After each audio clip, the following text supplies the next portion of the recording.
စောင့်ထိန်အပ်သောလူမှုကျင့်ဝတ်များအရန်ကောင်းလို့နားဆင်ကြည့်ကြပါဘလောက်ပဲချစ်ခင်ရင်းနှီးပါစေစကားကိုလက်လွတ်စပယ်မပြောပါနဲ့ခံစားတတ်တဲ့ဝေဒနာဆိုတာလူတိုင်းမှာရှိပါတယ်ဘလောက်ပဲမုန်းတီးနေပါစေတခြားသူရဲ့ပုံကိုယ်ရေးကိုနှိမ့်ချစော်ကားတာမျိုးမပြုလုပ်ပါနဲ့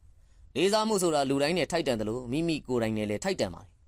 ဘလောက်ပဲသဘောကောင်းတဲ့သူနဲ့ပဲတွေ့ပါစေအခွင့်အရေးကိုတဆုံးမလိုက်ပါနဲ့မိမိကိုယ်ကိုထိမ့်သိမ့်တတ်ပါစေအခွင့်အရေးသမားကိုလူတိုင်းကမုန်းကြတယ်